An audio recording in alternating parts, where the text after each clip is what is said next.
Well, thank you very much, everybody. It's Merci à really tous. an honor. Speaker C'est Johnson, un grand honneur. Vice President Monsieur le Vance, Président, Monsieur le Vice-président First Lady of Vance, the United States, Madame la Première Dame des États-Unis,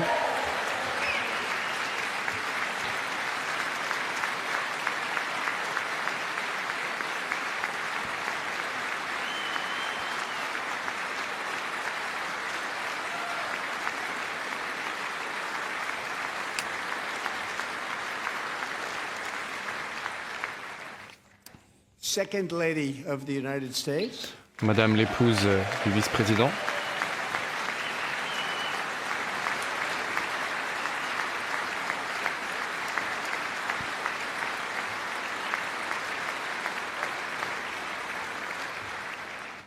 members of Congress, Mesdames et and Messieurs my les fellow membres Americans.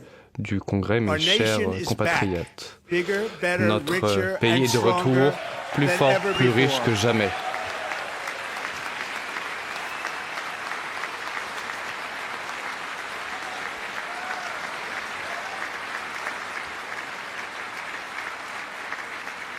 Less than 5 months from now, our country will celebrate an epic Dans moins de milestone 5 in mois, American history. nous allons célébrer un jalon historique de notre histoire, le 250e anniversaire de la fondation de This July 4th, we will mark le 250e 2.5 anniversaire de notre centuries of nation. liberty and triumph, progress and 250 freedom ans de in the liberté, de most progrès, incredible and exceptional nation ever to une nation exist on the face exceptionnelle, of the earth. la And plus exceptionnelle we've de seen l'histoire de nothing l'humanité. yet. We're gonna do better and Et vous better n'avez and encore better. rien vu. This is the golden age of Nous allons America. faire de mieux en mieux. C'est véritablement l'âge d'or de l'Amérique.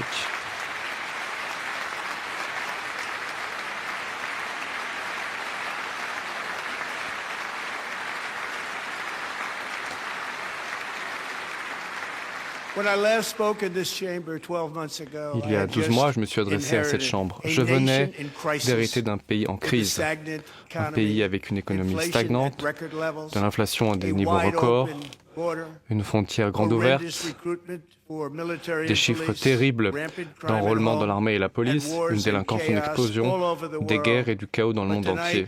after Ce just soir, one year, cependant, I can say with après dignity seulement and un an de pride, we mandat, have je peux dire achieved a fièrement transformation like que no one nous avons has transformé ever seen notre before. pays plus And profondément a turnaround for the que n'importe ages. qui It is auparavant. indeed C'est un a tournant turnaround historique, for the ages. véritablement un tournant historique.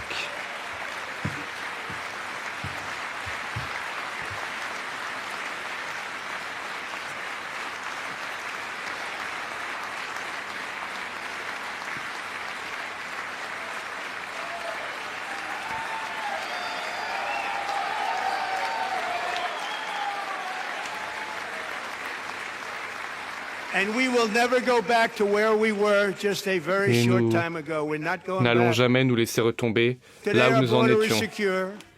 Notre frontière est sûre.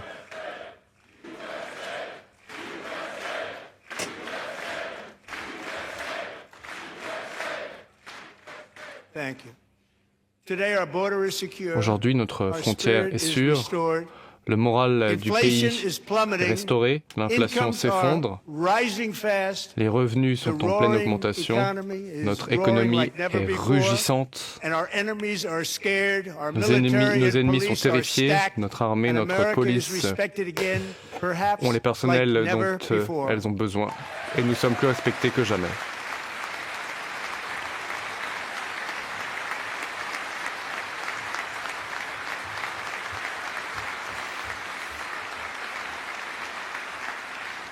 After 4 years, in which millions and millions Pendant of 4 illegal ans, aliens des poured millions et across des our millions borders, d'immigrés totally clandestins unvetted and ont unchecked, traversé notre we now frontière have sans the aucun contrôle. strongest and most secure C'est terminé. border in Aujourd'hui, nous avons la American frontière la history plus by sûre far. de l'histoire américaine, et cela de très loin.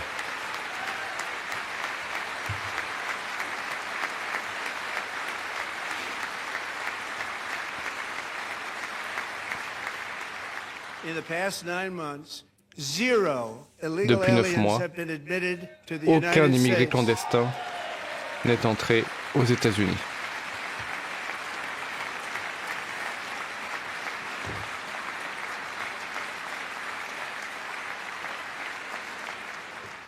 But we will always allow people to come in legally, people that will Cependant, love our country une and will immigration work légale hard to restera maintain toujours possible. our Des gens qui aiment notre pays et qui vont travailler dur à sa prospérité.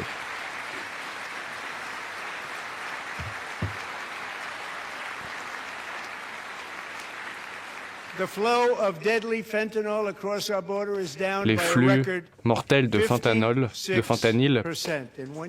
se sont effondrés de 66%, de 56% en l'espace d'un an.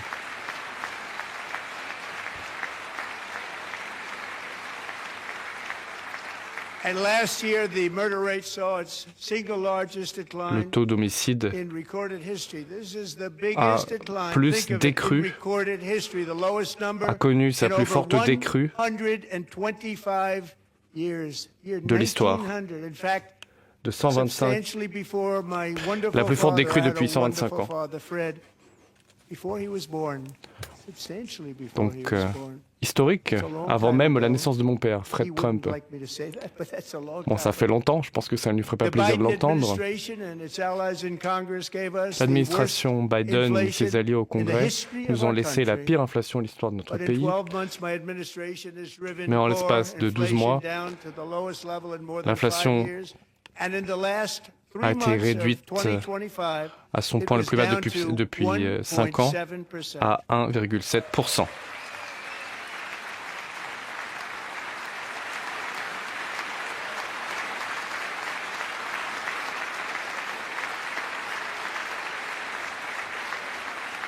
Gasoline, which reached a peak of over $6 a gallon in some states. Les prix du diesel avaient atteint 6 $ le gallon sous mon prédécesseur. Nous sommes maintenant à 2,2 $ dans certains États et même 1,9 $ le gallon. Lorsque j'étais dans l'Iowa il y a quelques semaines, j'ai même vu des prix de 1,85 $ le gallon de diesel.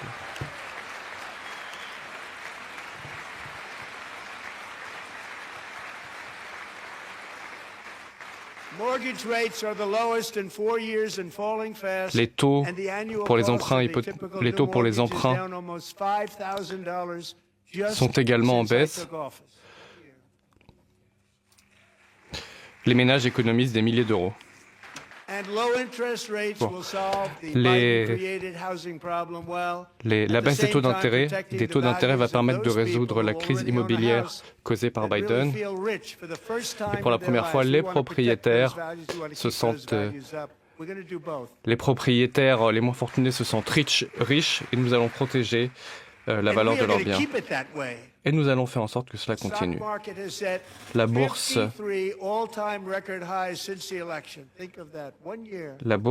a franchi un nouveau record, le 53e record. Nous dynamisons ainsi les comptes épargne retraite des Américains. En 4 ans, l'administration précédente n'a fait entrer que 1 000 milliards de dollars aux États-Unis. En 12 mois, nous avons reçu des engagements à hauteur de 18 000 milliards en provenance du monde entier pour investir dans notre pays.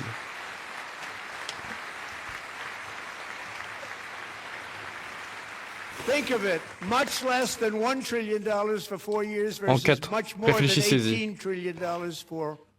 En 12 mois, à peine 1 000 milliards, et en un an, 18 000 milliards.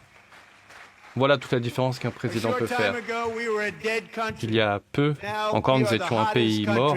Aujourd'hui, nous sommes le pays le plus attrayant du monde, le meilleur pays du monde, et de loin.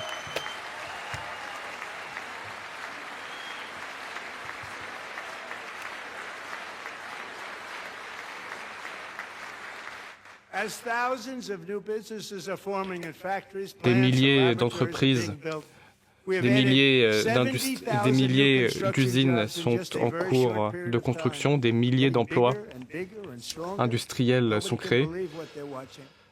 C'est absolument incroyable. La production de pétrole augmente à plus de 600 000 barils par jour. Et avec notre nouvel ami, le Venezuela, nous sommes en mesure de produire 80 millions de barils par jour.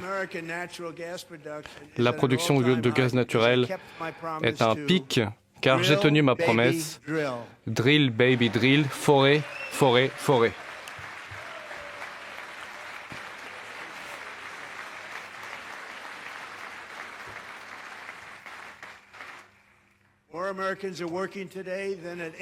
Le taux de chômage est le plus bas de l'histoire de notre pays. De l'histoire de notre pays. Il y a plus d'Américains en emploi. 100% des emplois créés sous mon administration l'ont été par le secteur privé.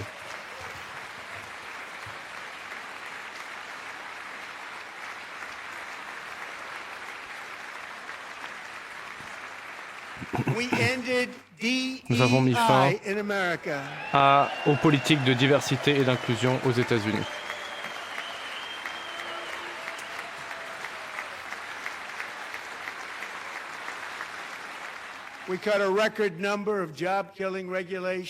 Nous avons mis fin à un certain nombre de réglementations et nous avons distribué 2,4 millions, c'est un chiffre record, de tickets d'un endroit à l'alimentation gratuite. Mesdames et messieurs les membres du Congrès, l'état de notre Union, l'état de notre pays est excellent, il est fort.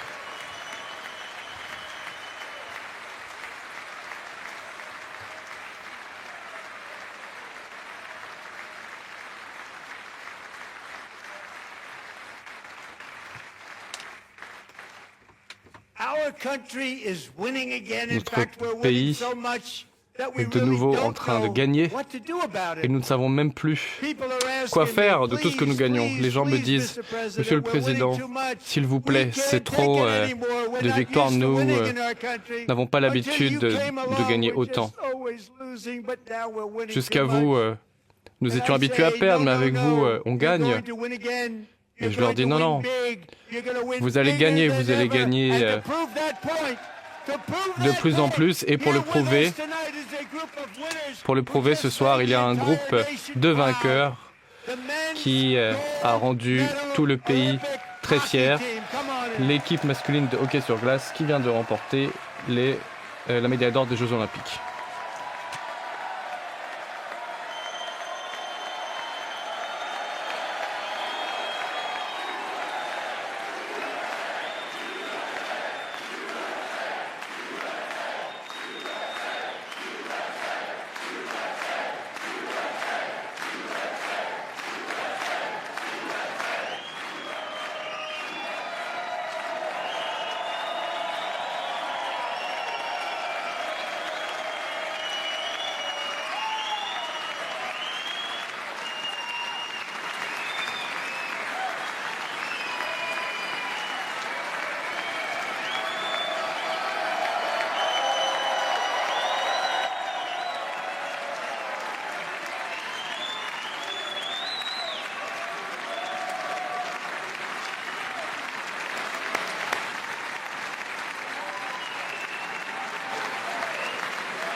Go ahead.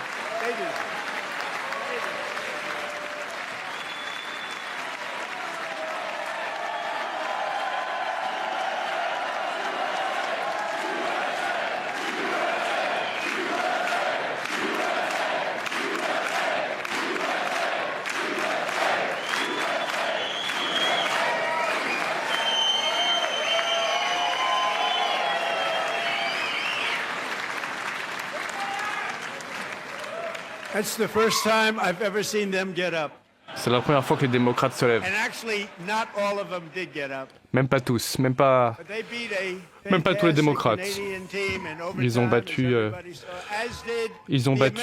dans le temps additionnel une excellente équipe canadienne.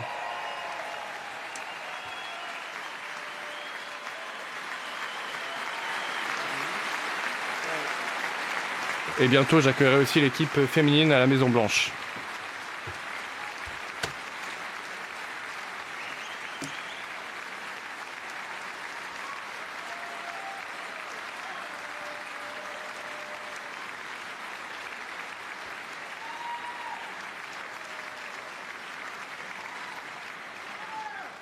Ils m'ont déjà rendu visite dans le bureau ovale. Je le répète, félicitations à l'équipe des États-Unis. Et je leur ai demandé de voter pour savoir s'ils voulaient venir. Je n'ai jamais vu un joueur de la qualité de ceux-ci.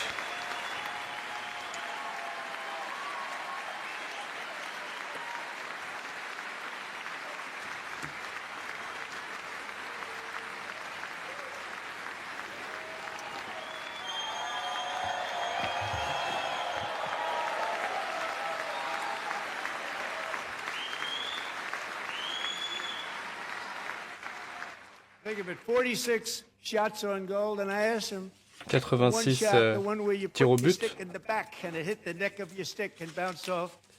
Et je lui ai demandé s'il s'était entraîné pour faire toutes les pirouettes. Il a refusé de répondre. Les membres de cette équipe sont très heureux d'entendre, sur la base de leur vote et du mien, que je remettrai à Connor la plus haute décoration civile qui a déjà été décernée à un certain nombre d'athlètes, 12 en fait. La plus haute distinction civile de notre pays, la médaille présidentielle de la liberté.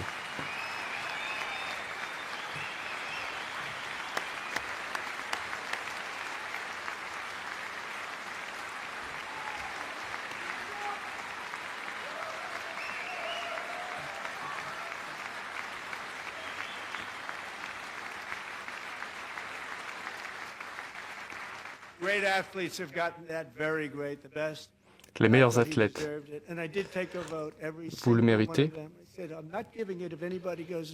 Et j'ai dit, si n'importe lequel d'entre vous dit non, je ne le fais pas. Ils ont tous dit oui. Bravo. Vous êtes une équipe de champions exceptionnelle.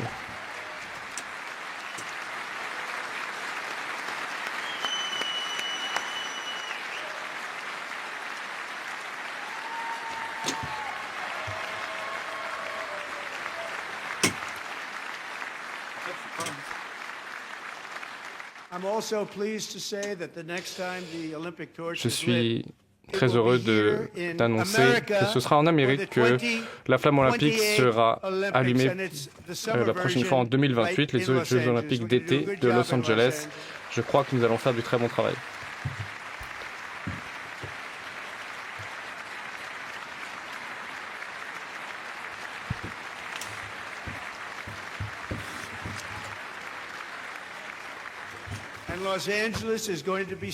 Los Angeles sera en sécurité, comme Washington. Washington est l'une des villes les plus sûres du pays.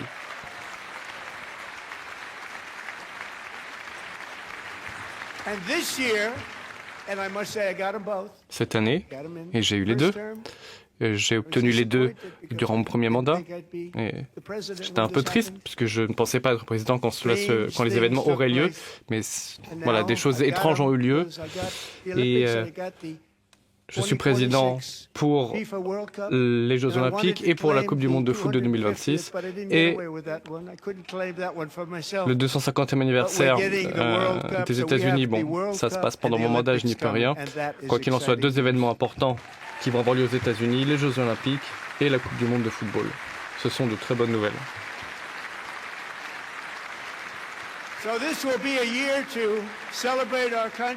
Cette année sera une année de célébration de notre pays et des héros qui lui ont conservé sa liberté. Des hommes comme Bonnie Tager, un volontaire de 27 ans, de 17 ans, qui a servi dans le Pacifique sous Douglas MacArthur durant la Seconde Guerre mondiale, qui s'est battu durant la bataille de Manille, qui s'est battu, a été blessé lourdement par une mitrailleuse ennemie. Il y a 81 ans, il a libéré, précisément ce jour, le plus grand camp d'internement de prisonniers. Il a été décoré de la Purple Heart. Il est dans la galerie et il célébrera en juillet son 100e anniversaire.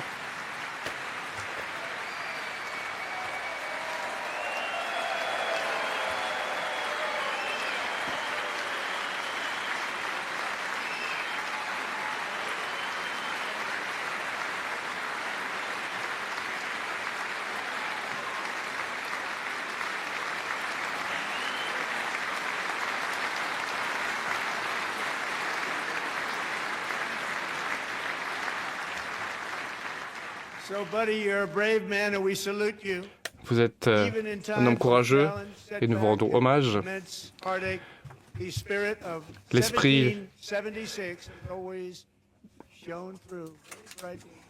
Votre esprit est exemplaire.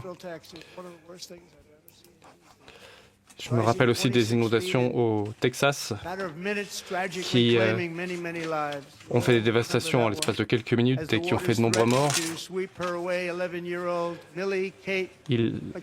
Millie Claim, 11 ans, a fermé les yeux et elle a prié car elle pensait qu'elle allait mourir comme d'autres. Ses prières ont été entendues car Scott Roskin, un sauveteur, est descendu de son hélicoptère pour la sauver. C'était la première mission de Scott, un homme jeune mais courageux,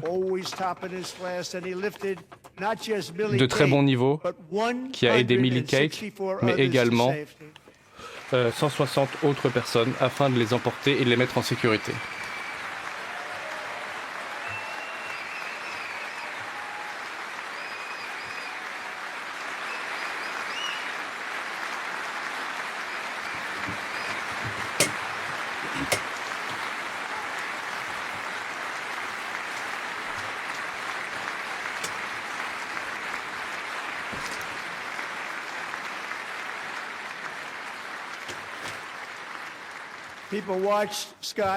Les gens ont observé Scott à distance et il n'en revenait pas. Le vent soufflait, la pluie battait. Il y a eu une crue, éclair, et tout le monde a dit « Waouh !» Eh bien ce soir, Scott et Millie Kate sont ici, ensemble, réunis, pour la toute première fois. Merci Scott, merci Millie Kate.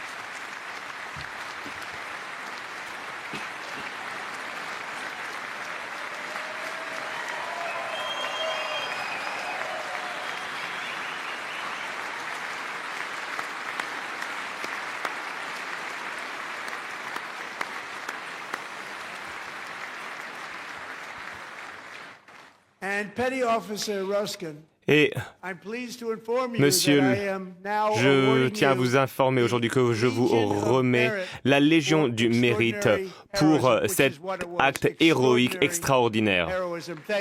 Merci.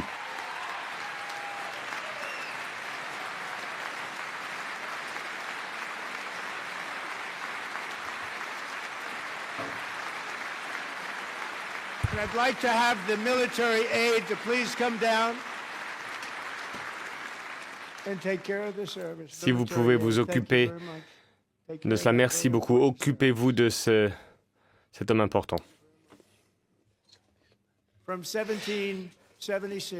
De 1776 à aujourd'hui, chaque génération d'Américains a fait front pour défendre la vie, la liberté et la poursuite du bonheur. C'est ce que l'on va faire pour la prochaine génération. C'est notre tour de le faire. Nous construisons une nation où chaque enfant a la possibilité d'aller toujours plus loin, plus haut, où la réponse du gouvernement, où le gouvernement est tenu de rendre des comptes à la population, où les droits, les intérêts des citoyens sont notre priorité absolue. Voilà la dette que nous devons aux héros qui nous ont précédés.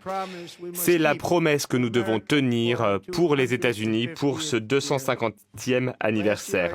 L'année dernière, j'ai encouragé ce congrès à lancer cette mission en votant la plus grande coupe réduction d'impôts de l'histoire et la majorité républicaine a été au rendez-vous. Merci beaucoup.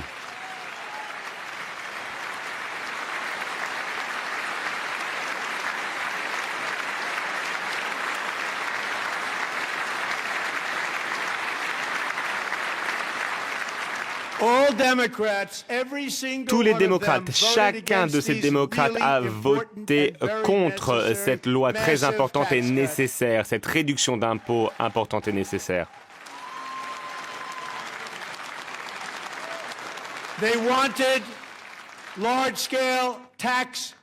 Ils voulaient une augmentation générale des impôts. Mais nous avons tenu bon.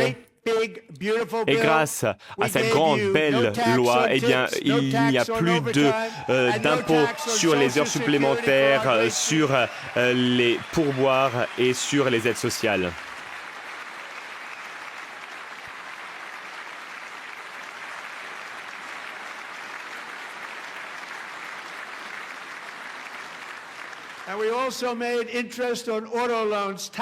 Les intérêts sur les prêts pour l'achat d'un véhicule sont à présent déductibles des impôts uniquement si le véhicule a été fabriqué aux États-Unis.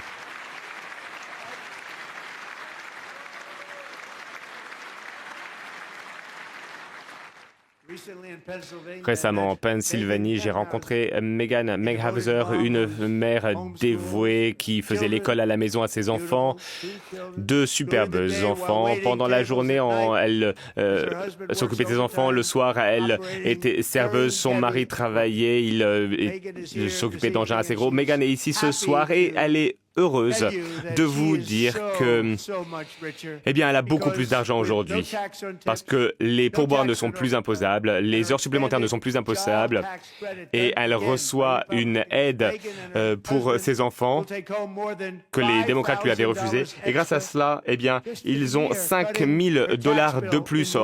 Elle a pu réduire sa fiche d'imposition de moitié également. Megan, levez-vous, on se bat pour vous.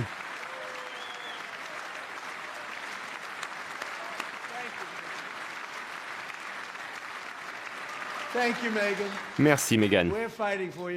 On se bat pour vous. Les parents comme Megan peuvent également activer le nouveau compte Trump pour leurs enfants. Ce n'est pas moi qui ai donné ce nom.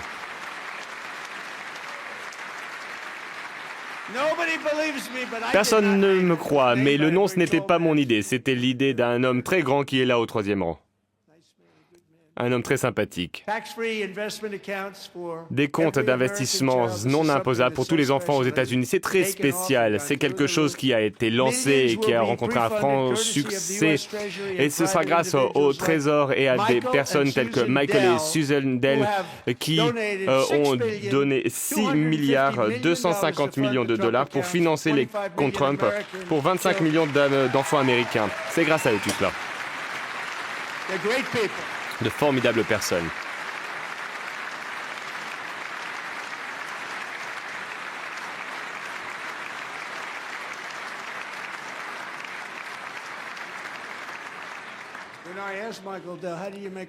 Et j'ai demandé à Michael, comment tu as fait pour avoir autant d'argent? Et bien il m'a dit, j'étais à l'internat, à l'école, et je travaillais sur des ordinateurs, j'ai commencé à en vendre, et j'ai continué à vendre des ordinateurs comme ça, encore et encore. C'est une histoire incroyable, c'est le rêve américain. Il a vendu beaucoup d'ordinateurs, des ordinateurs portables, alors je l'ai félicité pour cette initiative, mais vraiment je le remercie, lui et Suzanne, ainsi que d'autres personnes comme Brad Gerson, un homme extraordinaire également, qui était derrière ce projet dès le début. Merci beaucoup, Brad.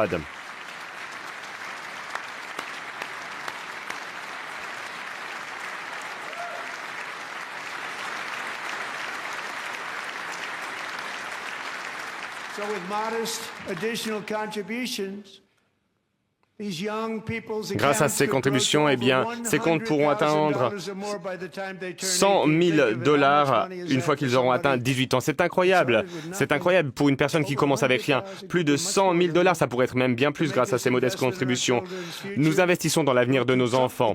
Alors, allez sur trumpaccount.com pour investir dans vos enfants. Il y a beaucoup de personnes qui le font. On a battu tous les records. C'est très populaire. Je suis vraiment très très fier de toutes les personnes qui ont lancé ce programme. À présent, ce programme a décollé. L'une des principales raisons pour lesquelles notre pays a un si beau tournant économique, le plus grand tournant économique avec le Dow Jones qui a battu les 50 000 avec beaucoup d'avance et le S&P à 7 000. Alors, il n'était pas censé atteindre ce niveau avant plusieurs années. Eh bien, la principale raison, c'était les droits de douane. J'ai utilisé ces droits de douane. Nous avons gagné des centaines de millions de dollars grâce à ça pour passer de très bons accords économiques et autres pour notre pays. Tout fonctionnait très très bien. Les pays qui nous arnaquaient depuis des décennies à présent nous payent des centaines de milliards de dollars. Ils nous ont arnaqués pendant très longtemps, tout le monde le sait, même les démocrates le savent, ils ne souhaitent tout simplement pas le dire. Et pourtant, ces pays, aujourd'hui, font la fête. Nous sommes heureux également parce que nous avons conclu des accords, les accords sont conclus, mais ces pays sont heureux. Bon, ils ne gagnent pas autant d'argent qu'avant, on gagne beaucoup d'argent, nous. Il n'y a pas d'inflation, il y a de la croissance et 22 prix Nobel et experts économiques se sont trompés. Et il y a 4 jours, malheureusement, une triste décision de la Cour suprême est arrivée, une décision très malheureuse.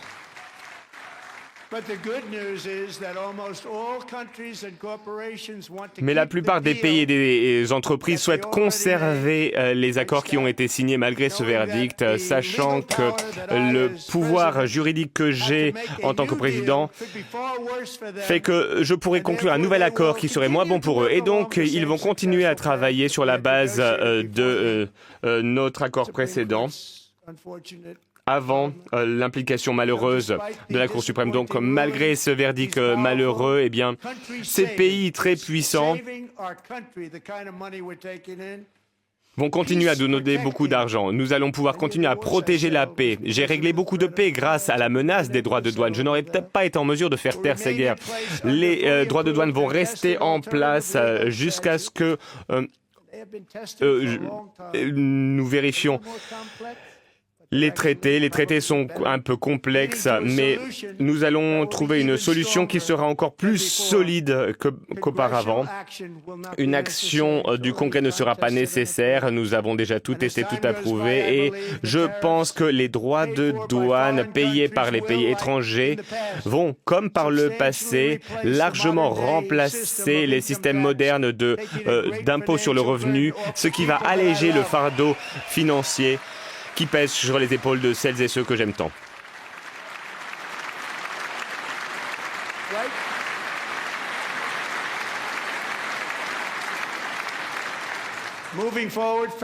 À l'avenir, les usines, les emplois, les investissements, les milliers de milliards de dollars vont continuer à arriver aux États-Unis d'Amérique.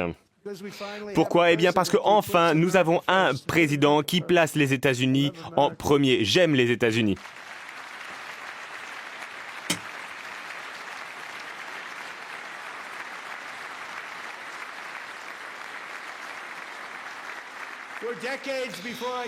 Pendant des décennies avant mon arrivée, c'était l'inverse.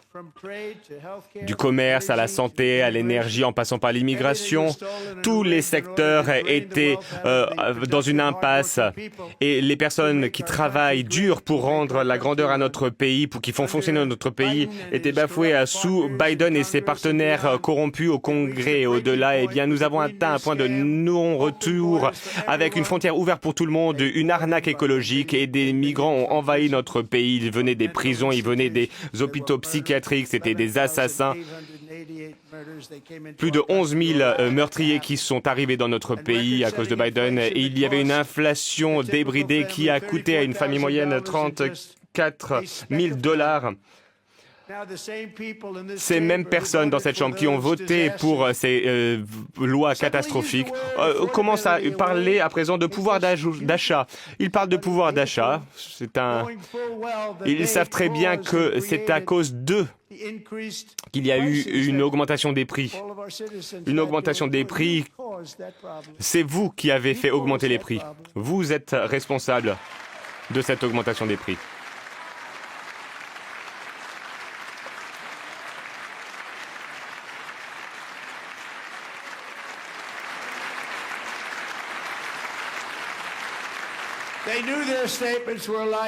Ils savaient qu'ils mentaient, ils le savaient.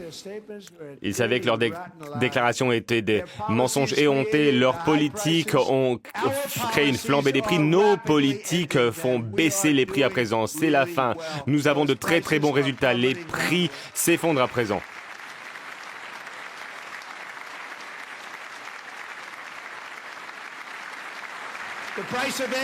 Le prix des œufs a baissé de 60%.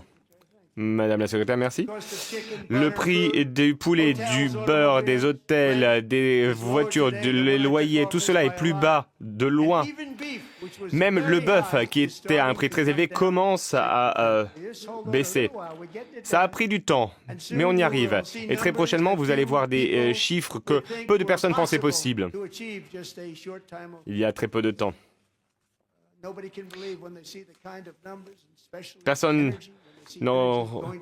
Personne ne croit à cette baisse incroyable au prix de l'énergie. Personne n'y croit. C'est comme une nouvelle réduction d'impôts. Par ailleurs, je traite une des plus grandes arnaques, le prix des soins de santé. C'est à cause de vous que la santé coûte si cher. Depuis que vous avez volé le Unaffordable Care Act, l'Obamacare, eh bien, il y a beaucoup de laboratoires qui se sont enrichis. Mais grâce à notre gouvernement leur ont donné aux laboratoires des centaines de milliards de dollars par an et on a vu leur prix le cours de bourse augmenter de 1300, 1400, 1700%. On n'avait jamais rien vu comme cela. Voilà pourquoi j'ai introduit le grand plan de santé. Je souhaite arrêter tous les paiements aux grandes assurances santé. À la place de cela, eh bien, je vais donner de l'argent aux Américains directement afin qu'ils puissent se payer leur propre assurance santé qui coûtera bien moins cher.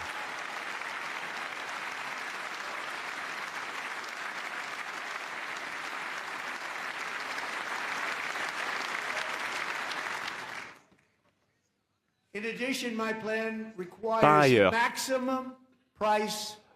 mon plan nécessite la plus grande transparence en termes de prix. Ça a l'air très simple en fait, mais c'est excellent.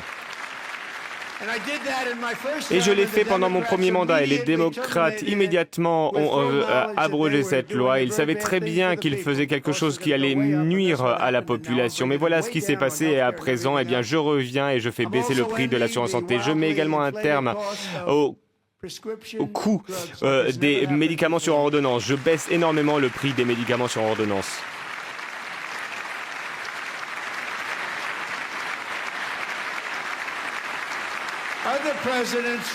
Les autres présidents ont essayé de le faire, mais ils ont échoué. Ils ont essayé, la plupart n'ont même pas essayé d'ailleurs.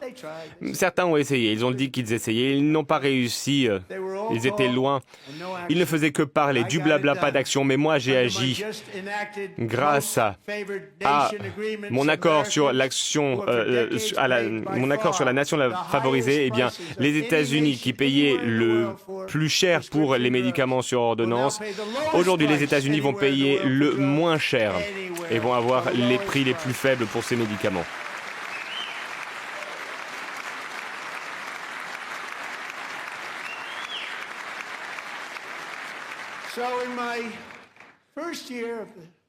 Pendant ma première année de mon second mandat, ça devrait être mon troisième mandat d'ailleurs, mais bon, il y a des choses étranges qui se sont passées.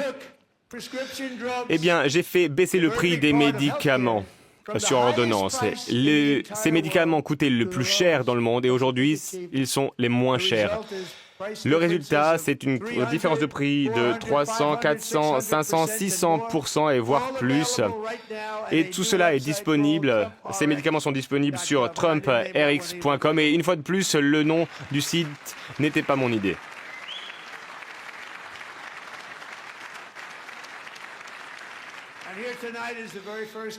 Et ce soir, nous avons le premier client qui va pouvoir bénéficier de cette grande réduction, Catherine Rayner. Pendant 5 ans, elle et son mari ont eu des difficultés à cause d'une infertilité et donc ils se sont tournés vers la FIV. Un médicament coûtait $4 000 à Catherine, mais il y a quelques semaines, elle s'est connectée sur TrumpRx et elle a pu avoir le même médicament qui coûtait $4 000. Elle l'a eu pour moins de $500.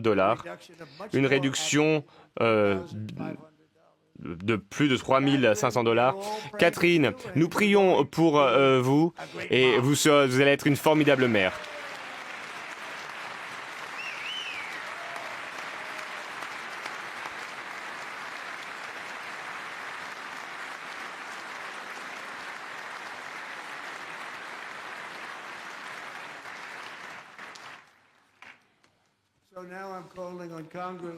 Je demande à présent au Congrès de codifier ce programme de la nation favorisée. Je souhaite que ça devienne une loi, mais ce n'a pas d'importance parce que ça va être très difficile à mon successeur de dire on va augmenter le prix des médicaments de 700 ou de 800%. Mais John et Mike, essayez de codifier ça et de traduire cela en loi, parce qu'ils vont peut-être essayer. Il y a beaucoup d'Américains qui ont également peur de voir une augmentation du prix de leur électricité à cause de la consommation par les data centers. Aujourd'hui, j'ai le plaisir d'annoncer que j'ai négocié un nouveau taux, un engagement qui protège les taux. Cela permet aux grandes entreprises technologiques, cela oblige les entreprises technologiques de créer leur propre centrale électrique. Cela doit faire partie de leur usine afin que le prix de l'électricité n'augmente pour personne et très souvent le prix de l'électricité va baisser pour les communautés et de loin.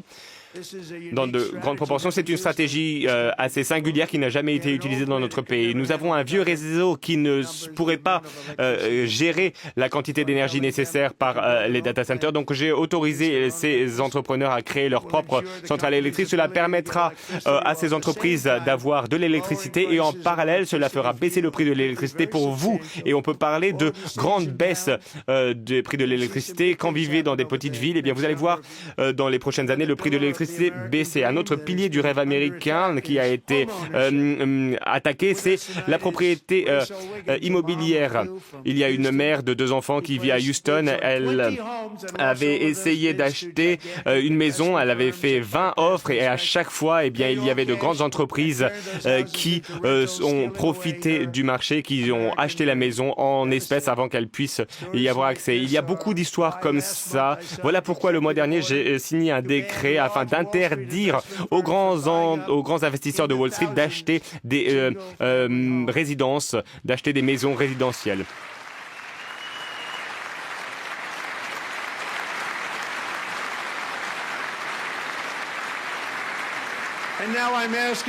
Et aujourd'hui, je demande au Congrès de rendre cette interdiction permanente. C'est ce que l'on veut. On veut que les gens puissent acheter leur maison. On ne veut pas que ce soit les grandes entreprises qui les achètent. Les grandes entreprises en sortent déjà très très bien. Donc, bon courage pour votre achat immobilier. Vous aurez très prochainement une maison.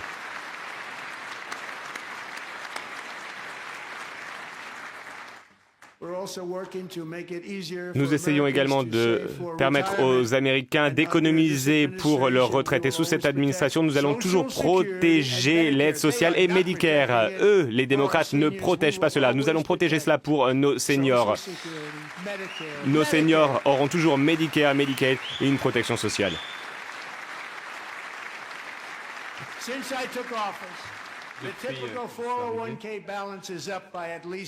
La balance des comptes épargne-retraite est bénéficiaire de plus de 30 000 $. Pourquoi? Car la bourse explose, les comptes épargne-retraite sont pleins. Il y a beaucoup d'Américains qui n'ont pas accès à des plans d'épargne-retraite avec abondement à part égale de l'employeur. J'annonce que l'an prochain, mon administration donnera à ces travailleurs oubliés qui construisent notre pays, leur donnera accès au même plan retraite que ceux auxquels ont accès les fonctionnaires fédéraux, avec un abondement de 1 000 $ par an, afin que tous les Américains puissent bénéficier de la bourse, en n'oubliant pas que nous ferons tout ce qu'il faut pour que les membres de ce congrès ne puissent plus faire de délit d'initié en spéculant sur la bourse.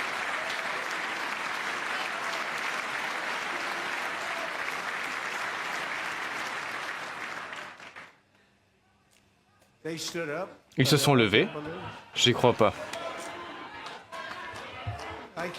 Je n'y crois pas. Est-ce que Nancy Pelosi s'est levée? Pass the Stop Insider Trading Act without delay. Stop au délit d'initié de la part du Congrès. Il faut que cette loi passe.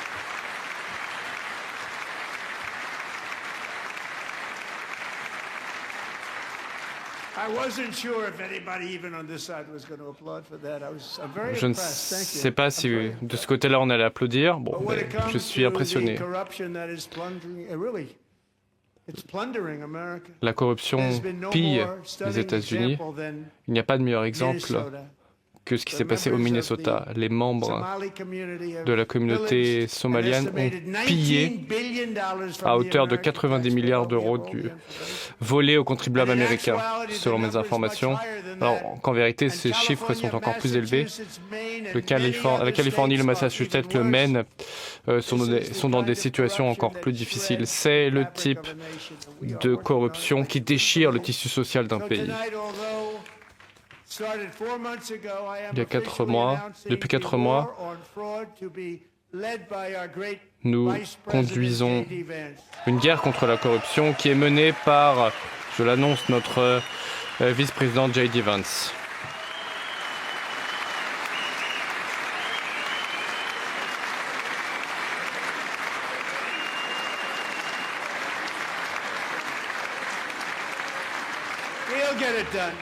Il va y arriver.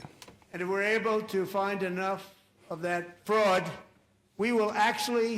y a toute cette fraude et sans cette fraude, nous aurions un budget équilibré, à l'équilibre. Sans cette fraude, les pirates somaliens qui ont attaqué le Minnesota nous ont rappelé qu'il y a des parties du monde où l'absence d'état de droit, la corruption sont la norme et pas l'exception. Nous importons ces cultures à cause de l'immigration et car nous n'avons pas de frontières, nous les importons aux États-Unis et in fine, ce sont les contribuables américains qui payent le prix via les frais de santé, via les impôts et surtout à cause de la délinquance. Nous allons nous occuper de ce problème, nous allons nous en occuper.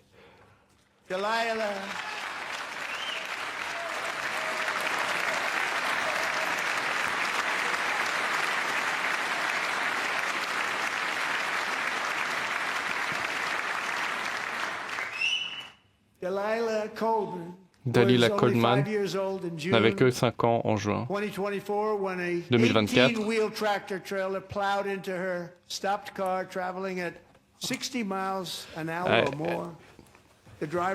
Elle a été tuée dans un accident de voiture par un immigré clandestin entré sous Biden qui avait reçu, dans le cadre des législations de la Californie, un permis de conduire.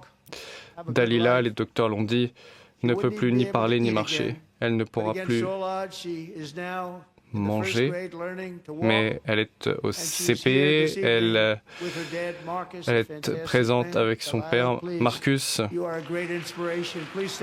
Bravo Marcus, vous êtes une source d'inspiration.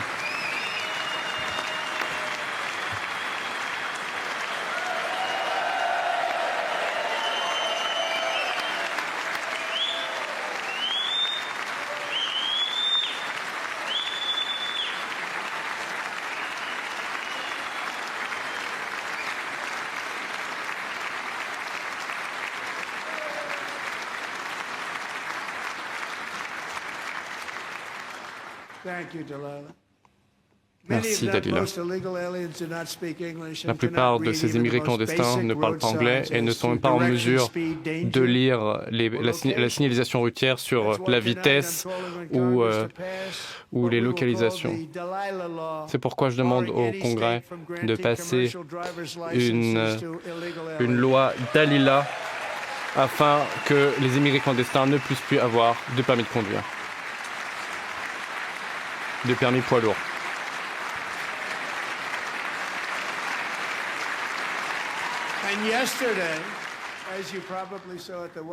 Hier, vous l'avez vu à la Maison-Blanche, j'ai accueilli une cérémonie avec des Américains qui ont perdu des proches à cause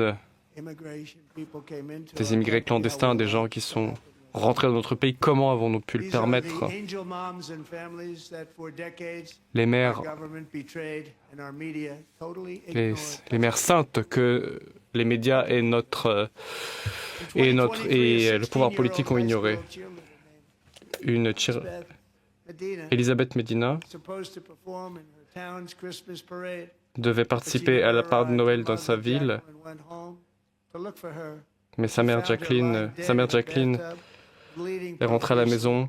Elle l'a trouvée en sang dans la baignoire après avoir été poignardée à 25 reprises, morte. Et Elisabeth a été tuée par un immigré clandestin déjà arrêté qui s'est infiltré dans sa maison et qui l'a massacrée. Il a éteint la lumière la plus vive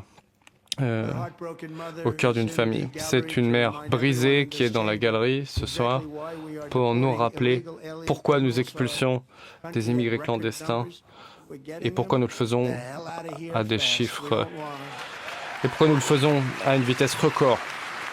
Et nous voulons qu'ils partent vite.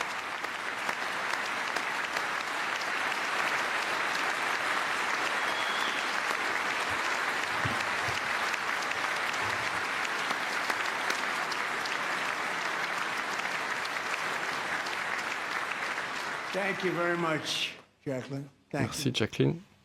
Nous ne pouvons pas oublier que beaucoup ici ont non seulement permis l'invasion par la frontière avant que je m'en occupe, mais qu'ils le referaient s'ils étaient réélus. Ils rouvriraient les frontières et ils laisseraient de nouveau passer les pires criminels du monde. La seule chose entre les Américains et une frontière grande ouverte, actuellement, c'est le président Donald J. Trump et les patriotes républicains du Congrès.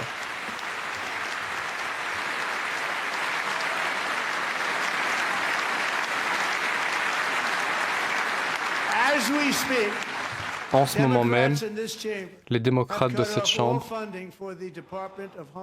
ont coupé les financements au ministère, au département de la Sécurité nationale. Ils ont institué une nouvelle paralysie budgétaire. La première nous a coûté 2 points de PIB, ce qui a probablement fait leur bonheur. Nous avons fermé l'agence qui est responsable de protéger les Américains des terroristes et des meurtriers. Ce soir, je demande la remise en place immédiate de la sécurité intérieure des États-Unis. Cela concerne également le ramassage de la neige dans les rues, car cela n'est plus possible. Personne n'est payé à cause de la paralysie. Il y a des tempêtes de neige très importantes. Et cela ne peut pas, nous ne pouvons pas aider les gens.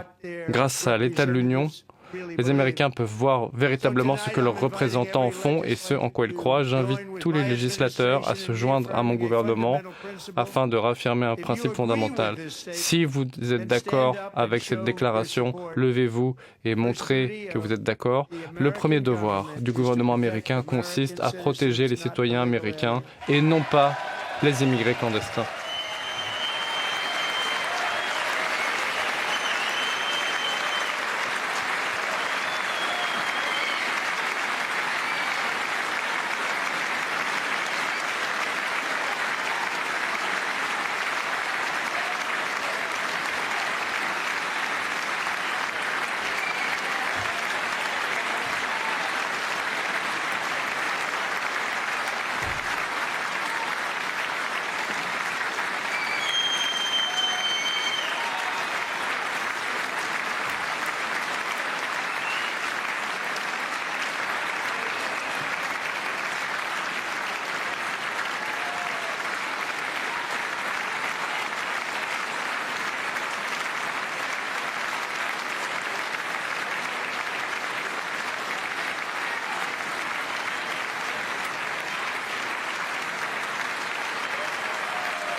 Quelle honte!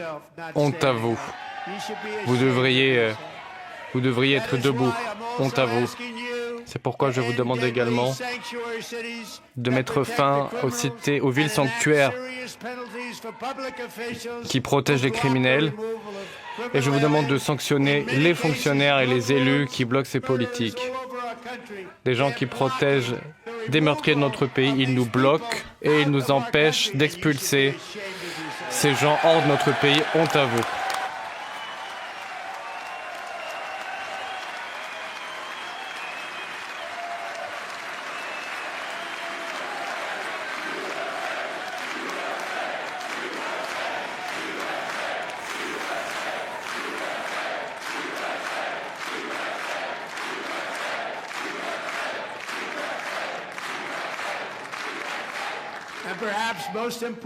Et peut-être la chose la plus importante, je vous demande d'approuver le Save America Act.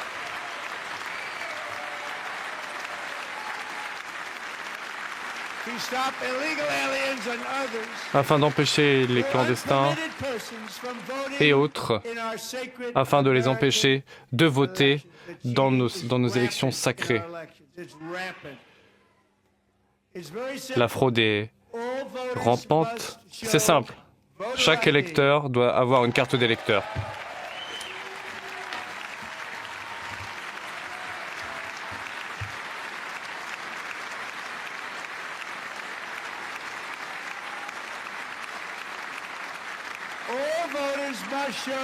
Tous les électeurs doivent montrer qu'ils sont des citoyens américains pour pouvoir voter.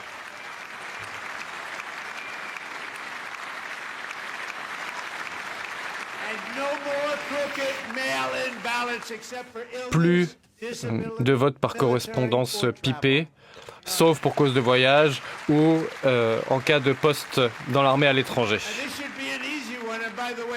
Je pense que ça devrait être facile. 89% des gens sont pour, y compris les démocrates.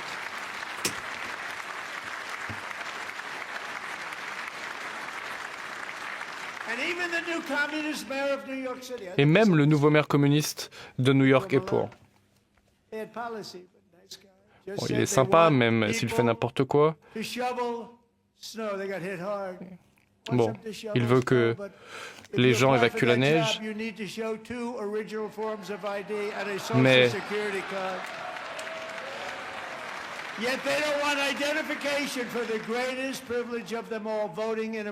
voter aux États-Unis est un immense privilège, il faut en justifier. Les démocrates, les républicains sont massivement d'accord sur ce point. Nous l'avons. Je demande que le Congrès mette en place et adopte ce texte salvateur, très rapidement.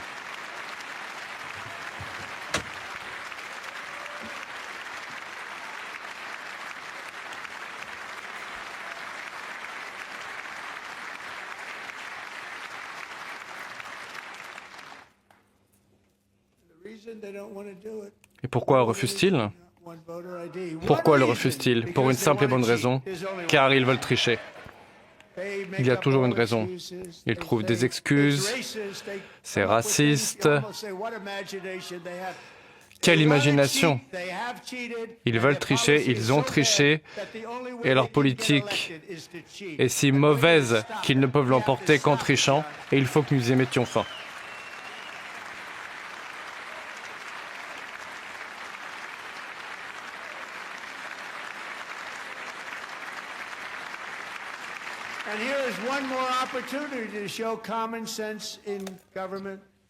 Encore une opportunité de faire preuve de bon sens. Dans la galerie, Serge Blair et sa mère Michelle sont présents. Ils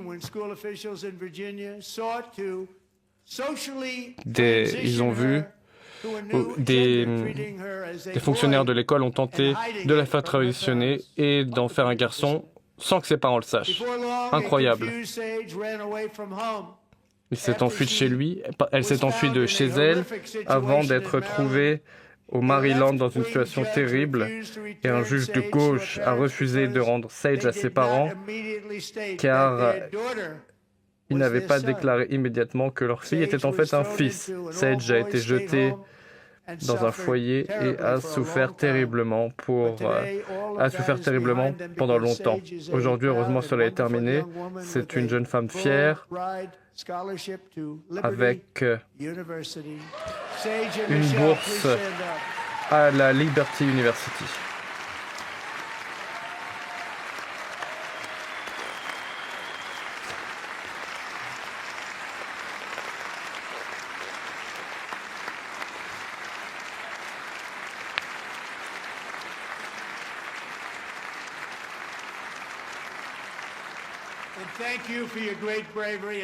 Merci d'avoir eu ce courage. Franchement, qui pourrait imaginer qu'on parle de choses comme ça? Il y a 15 ans, quelqu'un... On se serait dit, mais qu'est-ce qui se passe? Dans de nombreux États, cela s'est passé sans que les parents le sachent. Personne ne devrait avoir le droit d'arracher leurs enfants à leurs parents pour leur assigner un nouveau genre. C'est incroyable. Il faut que cela soit interdit et il faut que cela soit interdit tout de suite.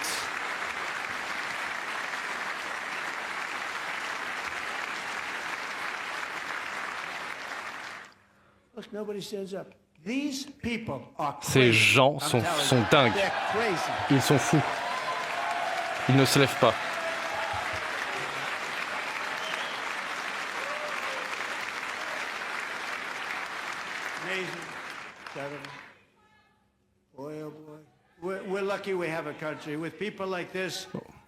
On a de la chance d'avoir encore un pays.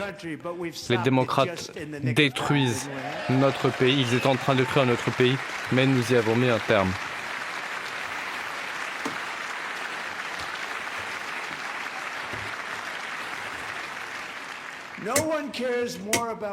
Personne ne cherche plus à défendre la jeunesse américaine, plus que notre première dame. Maintenant, en plus, c'est une star de cinéma.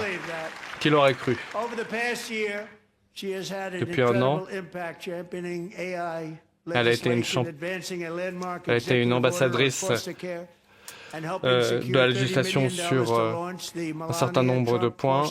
Elle a lancé un fonds de soutien à la jeunesse qui a reçu un soutien bipartisan. Elle a davantage de soutien des démocrates que moi, qui n'en ai aucun. Il faudra que tu m'expliques un jour comment tu fais. Les étudiants, les éducateurs dans différents États se sont joints à ces efforts, en particulier sur le défi pour faire en sorte que nous relevions les défis dans l'intelligence artificielle. J'accueille aujourd'hui deux jeunes gens, Sia Burns et Everest Nevermont, qui ont bénéficié des efforts de la Première Dame. Merci à eux, merci à Melania.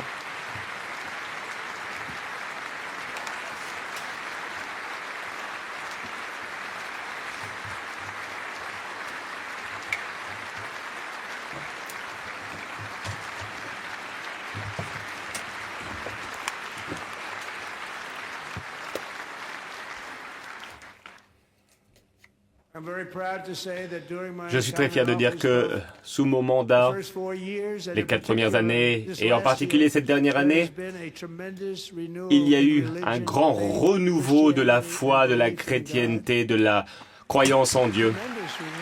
Un incroyable renouveau.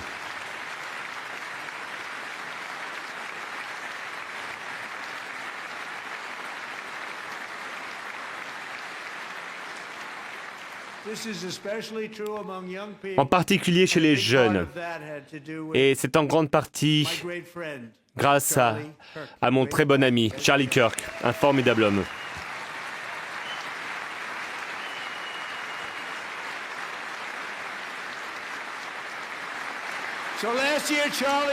L'année dernière, Charlie a été assassiné violemment par un meurtrier. C'est devenu un martyr, il est mort pour ses croyances et sa sublime femme Erika est avec nous ce soir. Erika, levez-vous, je vous prie.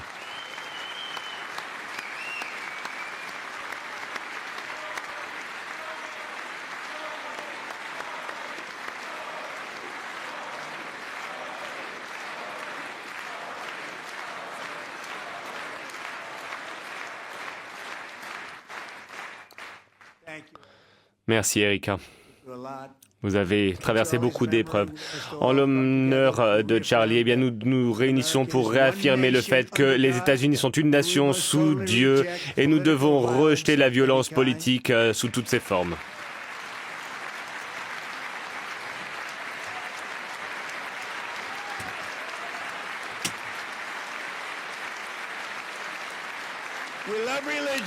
Nous aimons la religion et nous aimons ce retour de la religion. La religion revient à des niveaux jamais pensés possibles. C'est vraiment très très beau à voir. Et surtout, eh bien, pour tenir la promesse des États-Unis, il faut que nos rues soient sûres. Nous avons fait de grands progrès et pourtant il y a des meurtriers qui continuent d'être libérés par des démocrates qui sont pour la criminalité. Encore et encore, ils sont libérés. C'est un honneur pour nous aujourd'hui de voir avec nous une femme qui a traversé un enfer, Ania Zerotska. En 2022, elle et sa sublime fille, une très belle petite fille, quelle belle femme, ont fui l'Ukraine déchirée par la guerre pour retrouver des proches à Charlotte, dans la Caroline du Nord. Et qu'est-ce qui se passe dans cette ville? L'été dernier, Irina, 23 ans, était dans le train lorsque un monstre fou qui avait été arrêté plus de 10 fois et qui avait été libéré sans aucune caution s'est jeté sur elle et l'a poignardée à plusieurs reprises. Il y avait des personnes présentes dans ce train et personne n'oubliera jamais l'expression de terreur sur le visage d'Irina lorsqu'elle a regardé son assaillant dans les dernières secondes de sa vie. Elle avait échappé à une guerre brutale pour être assassinée, pour être tuée par un fou qui avait été libéré et à qui on a autorisé de tuer aux États-Unis à cause de la politique de la frontière ouverte. Madame, ce soir, je vous promets une chose, votre fille sera vengée. Justice lui sera rendue.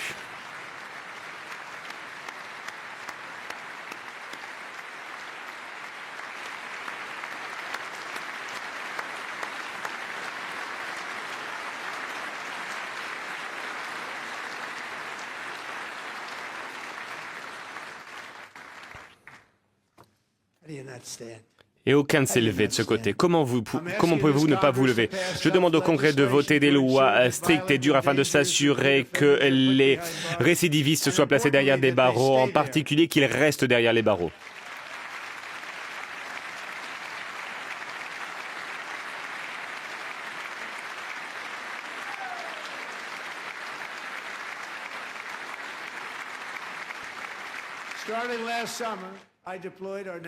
L'été dernier, j'ai déployé la garde nationale et les forces fédérales de l'ordre afin de restaurer le droit et l'ordre dans nos villes les plus dangereuses, y compris Memphis dans le Tennessee. Beaucoup de succès dans cette ville.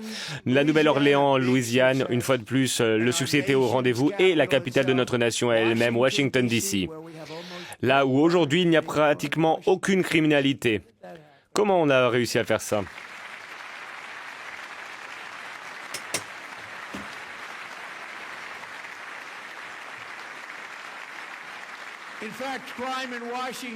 La criminalité à Washington est à un niveau record, à un niveau très très bas. Les homicides à Washington DC ont baissé de près de 100% par rapport à il y a un an.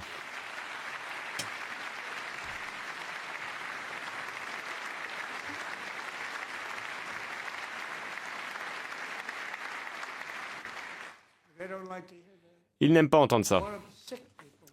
Ce sont des fous, vraiment.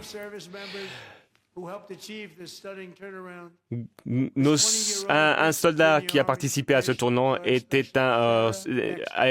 Sarah Baxter, une experte de la Garde nationale. Après 4 mois de déploiement, elle a prolongé son service. Elle s'en sortait très très bien, son père était fier d'elle.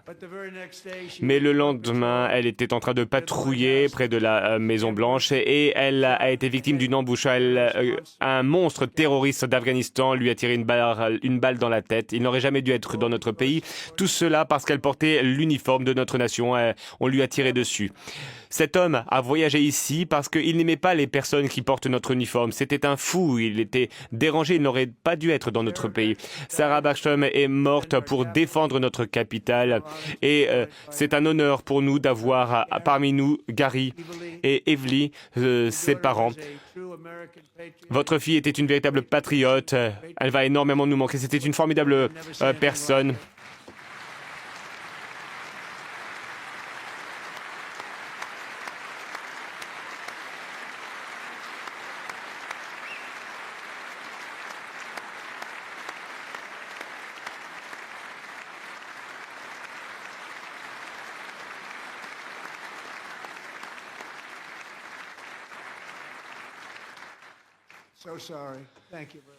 Je suis désolé pour vous, merci.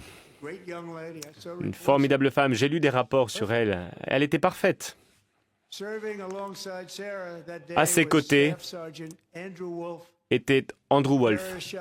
Le terroriste lui a tiré dans la tête. Personne ne pensait qu'il pourrait s'en sortir. Sarah et lui ont reçu une balle dans la tête. Ils ont été agressés violemment. On ne pensait pas qu'ils allaient survivre. Mais sa formidable mère, Mélanie, à qui j'ai parlé ce soir même, elle était convaincue que son fils n'allait pas s'en sortir. Elle était convaincue que son fils allait s'en sortir. Les médecins n'y croyaient pas, mais c'était incroyable. Elle était convaincue qu'il allait s'en sortir. Il n'avait pratiquement aucune chance de survie. Et elle a dit, je n'en ai aucun doute, monsieur, il va s'en sortir. Il va s'en sortir. C'est une conversation que j'ai eue ce soir-là. Et son fils était allongé, couvert de sang, à l'hôpital. Tout le monde a prié, tout le monde priait, disait-elle. Et elle m'a dit, monsieur, il va s'en sortir. Les médecins ne comprenaient pas ce qu'elle disait. Et après avoir lu les résultats, les dégâts qui avaient été causés à son cerveau, les médecins pensaient qu'elle ne saisissait pas la gravité de son état. Mais, en fait, elle a eu raison.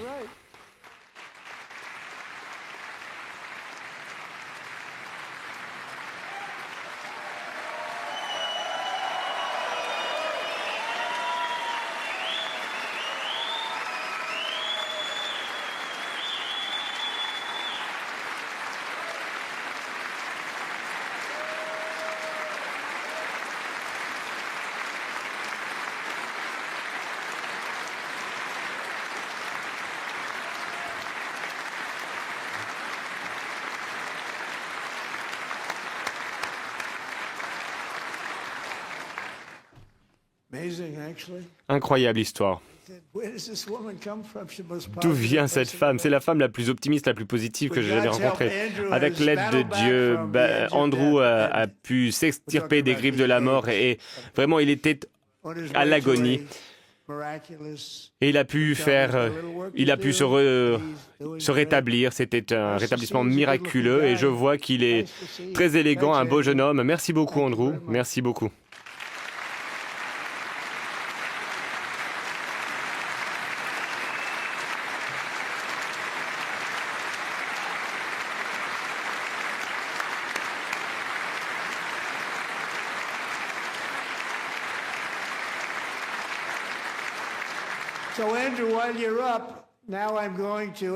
Alors je vais à présent demander à un général très respecté, James Stewart, de présenter à cet homme, à la famille de Sarah Backstrom, une récompense qui a été créée par George Washington lui-même, le cœur pourpre, Purple Heart.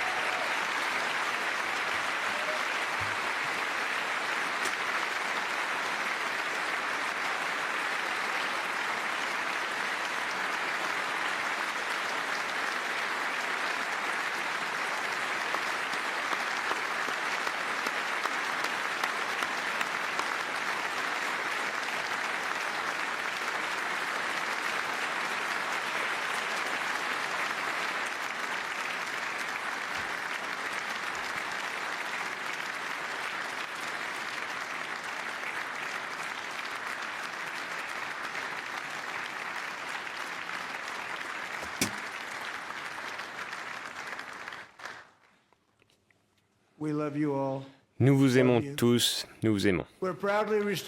Nous restaurons fièrement la sécurité pour les Américains aux États-Unis et nous restaurerons également la sécurité pour les Américains à l'étranger. Notre pays n'a jamais été aussi fort, mais en 10 mois, j'ai éteint 8 guerres, y compris celle avec le Cambodge. Vous êtes fous, vraiment. Le Cambodge et la Thaïlande, la guerre entre le Pakistan et l'Inde, ça aurait été une guerre nucléaire. 35 millions de personnes auraient péri selon le responsable du Pakistan. Le Kosovo et la Serbie, Israël et l'Iran, l'Égypte et l'Éthiopie, l'Arménie et l'Azerbaïdjan, Congo, Rwanda et bien évidemment la guerre à Gaza.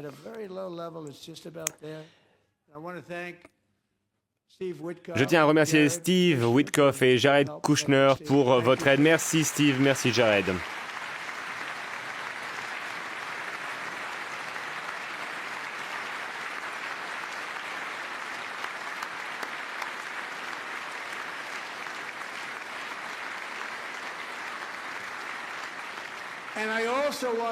Et je tiens également à remercier le secrétaire d'État, Marco Rubio, leur patron.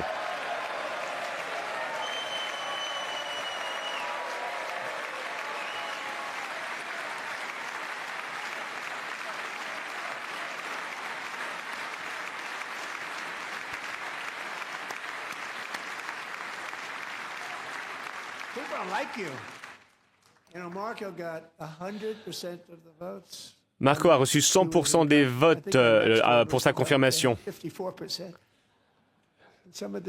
Certains démocrates disent « Je n'en reviens pas qu'on ait accepté cette personne, mais c'est un honneur, j'imagine, pour lui d'avoir été confirmé. Vous faites du très bon travail en tant que secrétaire d'État. »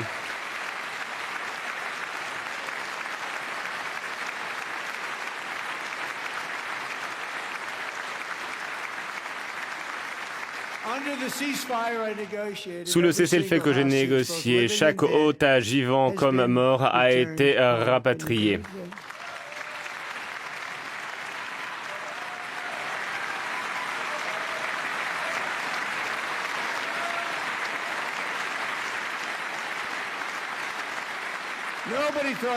Personne ne pensait que c'était possible.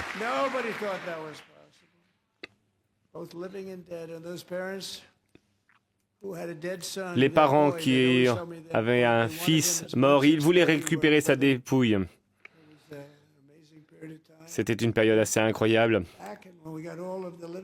Nous avons récupéré tous les otages, beaucoup d'otages vivants, et les 20 allaient être difficiles à rapatrier, mais nous avons récupéré beaucoup d'otages, des centaines d'otages.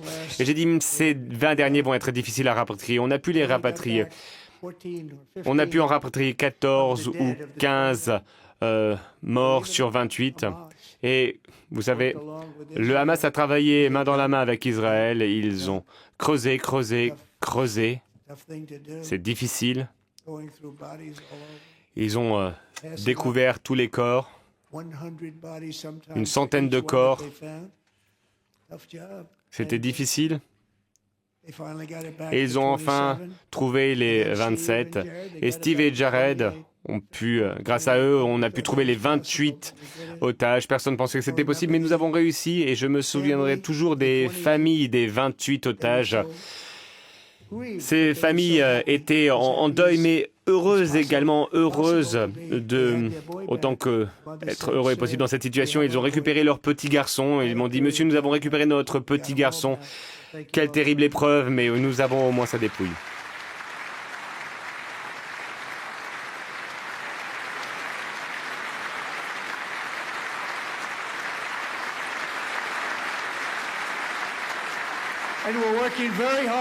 Et nous travaillons dur pour mettre un terme à cette 9e guerre, les massacres entre les Ukrainiens et les Russes, où 25 000 soldats meurent chaque mois.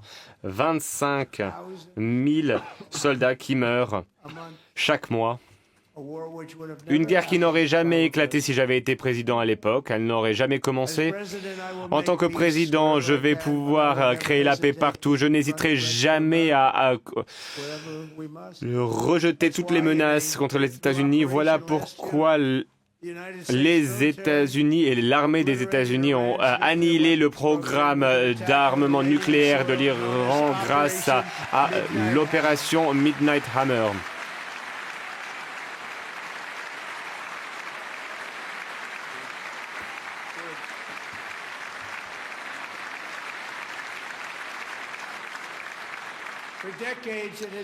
Pendant des décennies, la politique des États-Unis a toujours été d'empêcher l'Iran de posséder l'arme atomique. Pendant de nombreuses décennies, depuis qu'ils ont pris le contrôle de cette nation fière, eh bien, le régime et ses supplétifs meurtriers n'ont fait que propager la terreur, la haine et la mort. Ils ont tué et blessé des milliers de soldats américains, des centaines de milliers et même des millions de personnes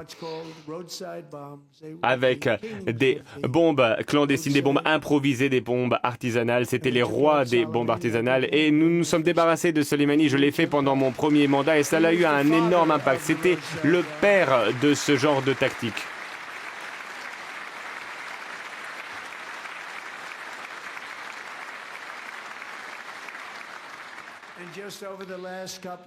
Et ces derniers mois, il y a eu des manifestations et le régime a tué environ 32 000 manifestants, 32 000 manifestants abattus dans leur propre pays. Ils leur ont tiré dessus, ils les ont pendus.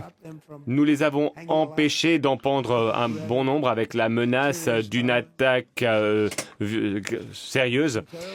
Mais ce sont des personnes vraiment atroces. Elles ont déjà développé des missiles qui leur permettent de menacer l'Europe et des nations à l'étranger. Ils risquent de développer des missiles ils auraient pu déployer des missiles contre les États-Unis. Grâce à Midnight Hammer, eh bien, ils ne vont pas pouvoir relancer leur programme d'armement nucléaire. S'ils continuent, eh bien, nous allons recommencer. Nous avons déjà détruit leur programme, nous pouvons le refaire. Et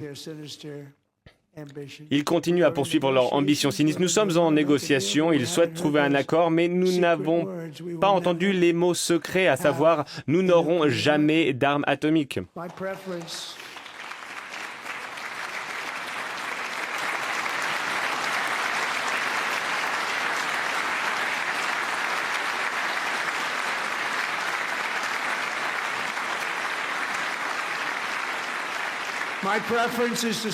Je préférerais résoudre ce problème par la voie diplomatique, mais une chose est certaine, c'est que je ne permettrai jamais au plus grand sponsor du terrorisme d'avoir une arme atomique.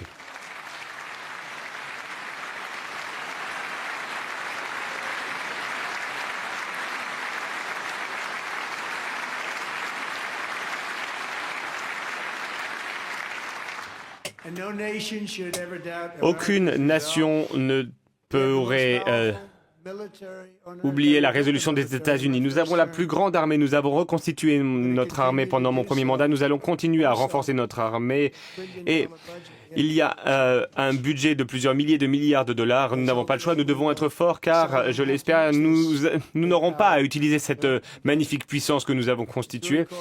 C'est ce que l'on appelle la paix grâce à la force. C'est une tactique qui s'est avérée très efficace.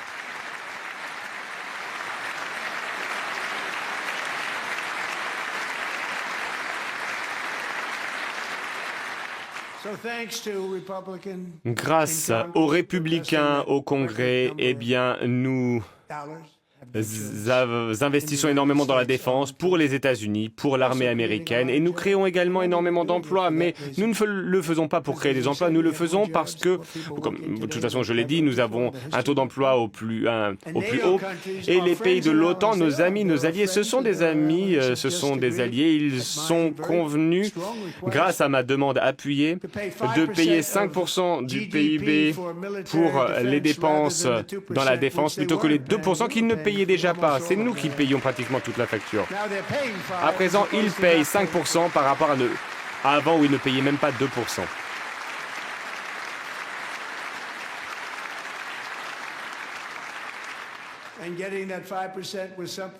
Arriver à 5% était quelque chose que peu de personnes pensaient possible. Et nous avons réussi très facilement. Ça a pris une seule réunion.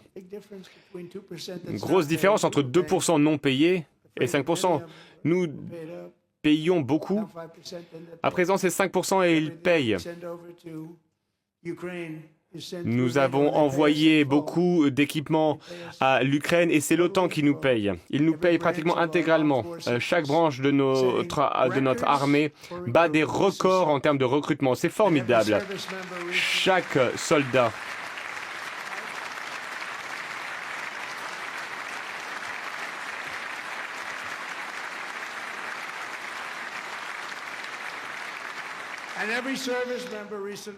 Chaque soldat vient de recevoir un dividende de combattant de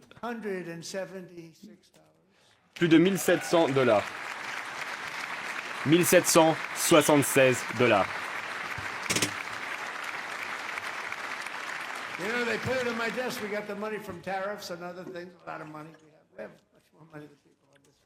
Voilà, cet argent vient des droits de douane. Nous avons beaucoup plus d'argent que ce que les gens imaginent. Il faut qu'on y revienne. Et donc, il a fallu que j'approuve. On m'a demandé 1775.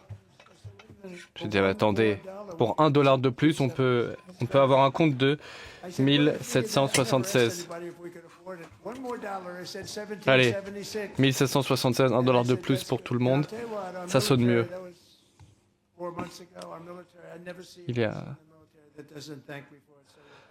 Ça, c'était il y a 4 mois. J'ai jamais rencontré un soldat qui ne me remercie pas pour cela.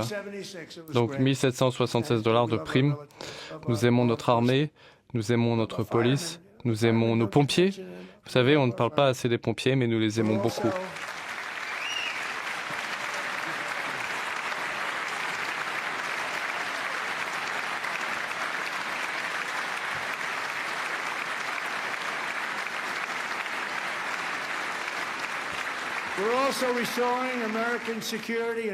Nous restaurons également la sécurité et la domination des États-Unis dans l'hémisphère occidental. Nous cherchons à nous protéger de la violence, de la drogue, des ingérences étrangères.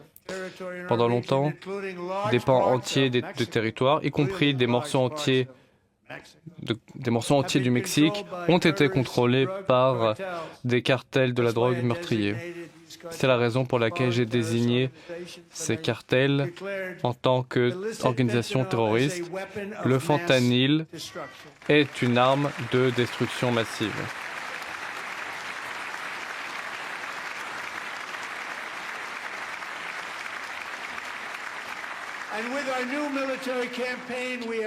Grâce à notre nouvelle campagne militaire, nous avons empêché la drogue d'arriver par voie maritime et voie terrestre. Nous avons également tué leur industrie de la pêche. Personne ne veut plus aller pêcher. Nous avons également décapité un de leurs plus gros cartels, vous l'avez vu.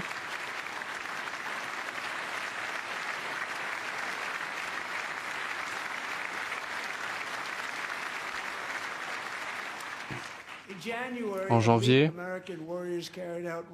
des forces spéciales américaines ont conduit une opération absolument exceptionnelle, une démonstration de force hors du commun.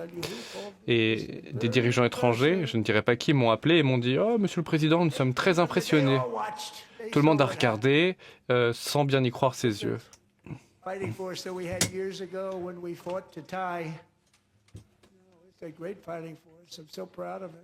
Je suis très fier d'eux.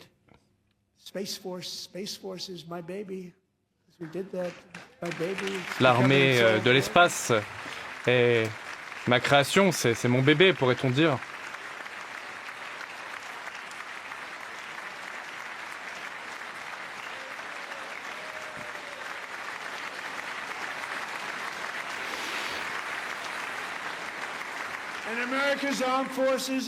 Les forces armées américaines ont surmonté toutes les défenses.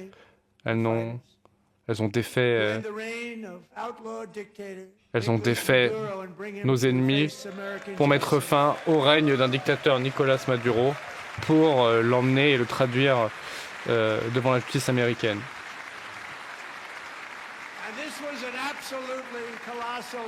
Cette victoire a été colossale pour la sécurité des États-Unis. Cela ouvre la voie à une nouvelle ère plus positive pour le peuple du Venezuela. Nous travaillons de concert avec la nouvelle présidente Delcy Rodriguez afin que des bénéfices économiques mutuels puissent être produits. Le peuple vénézuélien a trop souffert.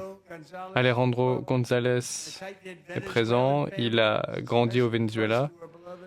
Il était proche de son oncle Enrique. Mais après qu'Enrique se soit présenté contre Maduro, il a été kidnappé par la police, mis en prison, une prison terrible de Caracas. Alejandro craignait de ne jamais revoir son oncle. Mais depuis le raid, le nouveau gouvernement a fermé cette prison et a relâché des centaines de prisonniers politiques. Il y en aura d'autres.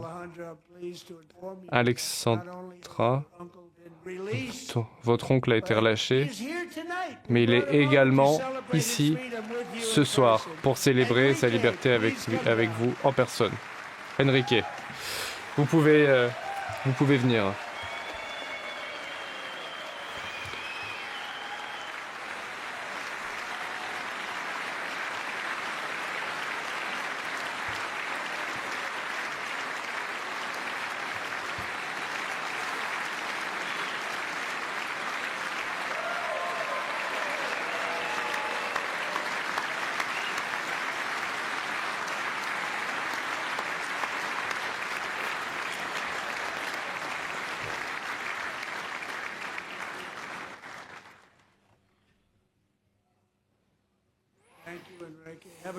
Merci Enrique.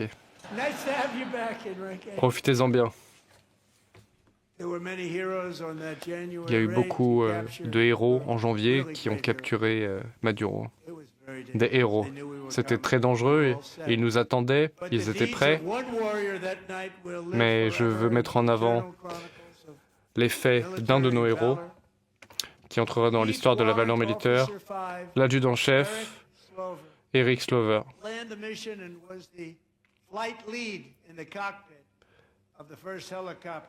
Chef de bord du premier hélicoptère de la première patrouille, pilotant un Chinook, un magnifique hélicoptère de transport, transportant de nombreux soldats américains. Amy l'a béni, son épouse, avec de l'eau bénite avant qu'il ne parte. Le Chinook, sous le couvert de l'obscurité, est descendu sur la forteresse bien protégée de Maduro, protégée par des milliers de soldats et gardée par de la technologie militaire chinoise et russe qui semble laisser à désirer. On se prépare dans l'approche. Le feu ennemi est arrivé de toutes les directions. Il a été touché à plusieurs endroits, y compris à la hanche. Sa jambe a été déchiquetée par les tirs. Mais malgré ses blessures, malgré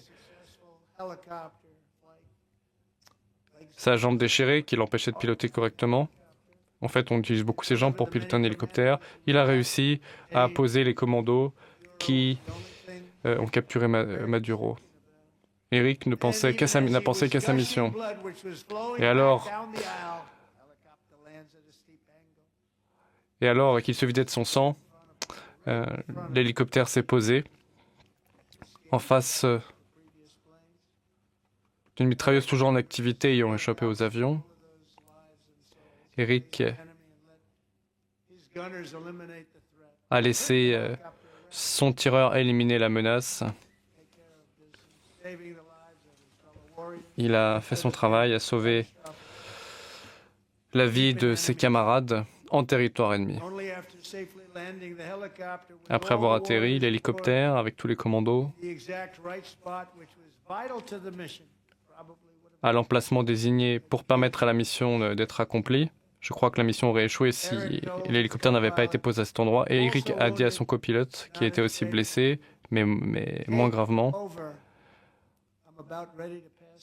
prend le manche et je vais m'évanouir. Le succès de cette mission, la vie de ses camarades a dépendu de sa capacité à encaisser une douleur épouvantable.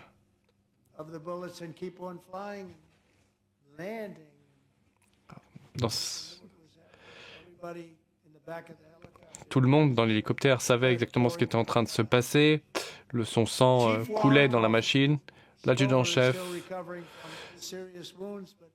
a réussi à se remettre de ses blessures. Je suis heureux d'annoncer qu'il est ici ce soir avec son épouse Amy, Eric et Amy. Je vous en prie.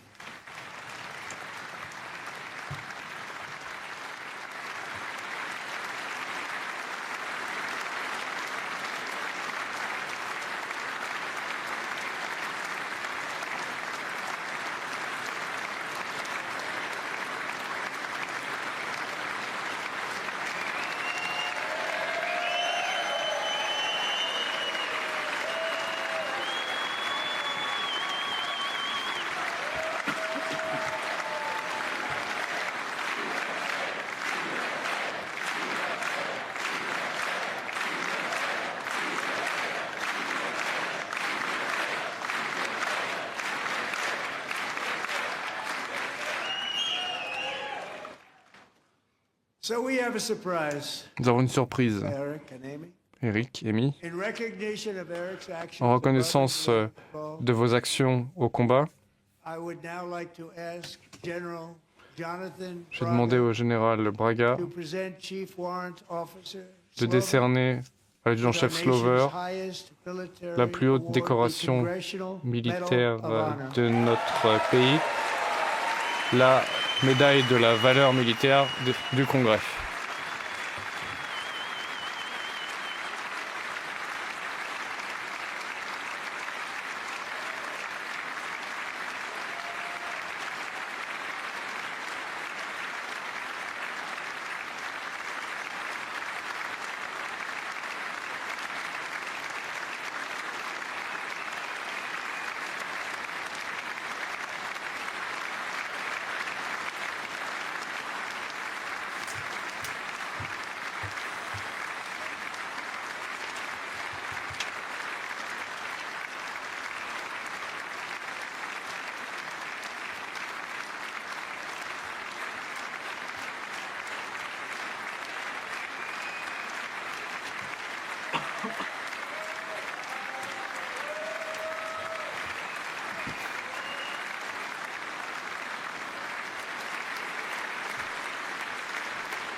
Merci Eric et Amy.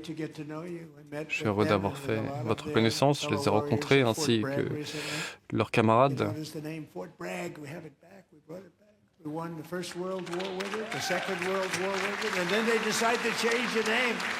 Au département de la guerre, nous avons gagné la Première Guerre mondiale, la Seconde Guerre mondiale avec ce nom, et puis ensuite on a changé de nom, je ne sais pas pourquoi.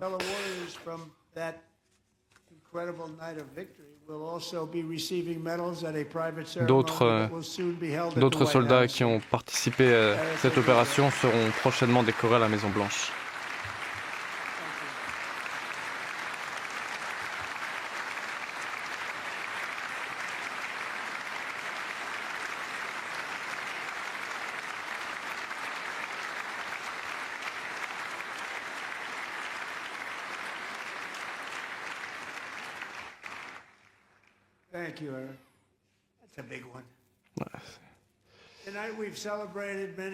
Ce soir, nous avons célébré des grands patriotes américains, mais il reste une légende encore vivante à honorer ce soir. Un aviateur américain héroïque, le pilote de la marine Ross Williams, qui a servi dans la Seconde Guerre mondiale, Corée, Vietnam également, plus de 220 vols de combat. En 1952, Royce a été dans un combat épique dans le blizzard. Son escadrille a été pris en embuscade par 7 chasseurs soviétiques. Premier combat aérien de cette guerre. Et malgré la supériorité ennemie, il a abattu 4 appareils ennemis et a endommagé les autres. 263 balles dans son appareil. L'histoire s'est tue pendant 50 ans. Il a refusé de parler, mais la légende s'est imposée. Ce soir, à 100 ans, ce capitaine de marine reçoit enfin la récompense qu'il mérite. Royce, je vous demande de vous lever et j'ai demandé à la première dame de décorer le capitaine Royce Williams de la médaille militaire du Congrès.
Merci Royce. J'ai toujours voulu cette médaille, mais je ne peux pas me la décerner à moi-même. Un jour, peut-être. En tout cas, c'est, plaisanterie à part, la plus haute décoration qui peut être décernée. C'est un honneur que d'être ici à vos côtés.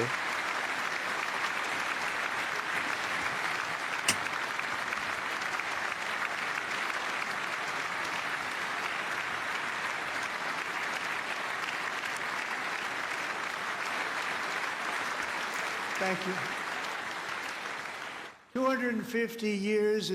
250 ans, c'est long dans l'histoire d'une nation. Mais en fait, ce n'est qu'un instant aux yeux de l'histoire.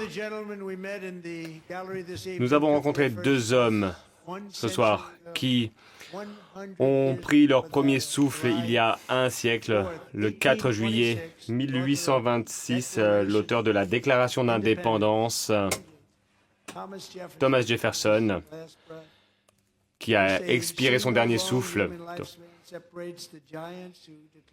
Cela le sépare d'un autre géant qui a déclaré...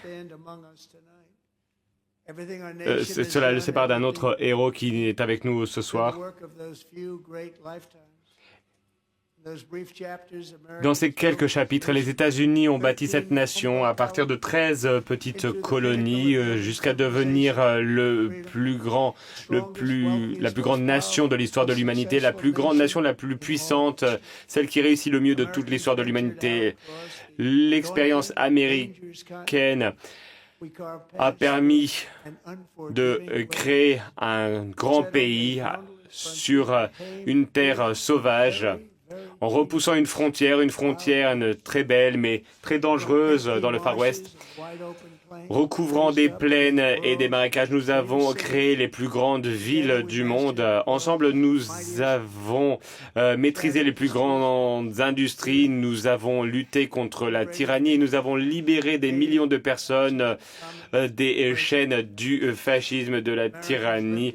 Les États-Unis ont permis de mener aux cieux l'humanité et nous avons également lancé des fusées qui ont pu atteindre l'espace grâce à notre fierté. Nous avons présenté au monde notre ingéniosité, nous avons captivé la planète par notre culture américaine et aujourd'hui, nous sommes pionniers dans la nouvelle grande percée américaine qui va transformer la face du monde.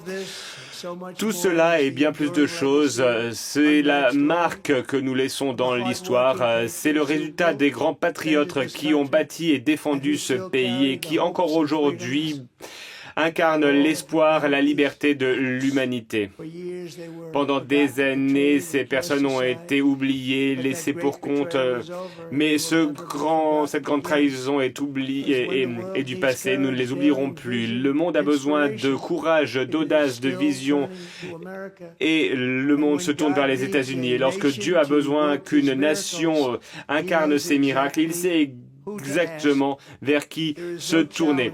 Il n'y a aucun défi auquel que les États-Unis ne sont pas capables de relever. Il n'y a pas de rêve trop audacieux pour chasser. Il n'y a pas d'horizon trop lointain pour nous. Notre destin a été écrit de la main de la Providence et ces 250 premières années ne sont que le début. Des petites villes du Texas jusqu'aux grandes villes du Michigan, des côtes ensoleillée de la Californie à la côte est, de Philadelphie jusqu'à Washington DC, la capitale de notre nation. L'âge d'or des États-Unis est aujourd'hui. Nous avons commencé notre histoire en 1776. Notre histoire se poursuit, ne s'arrête pas, car la flamme de la liberté et de l'indépendance continue à briller fort dans le cœur de chaque patriote américain.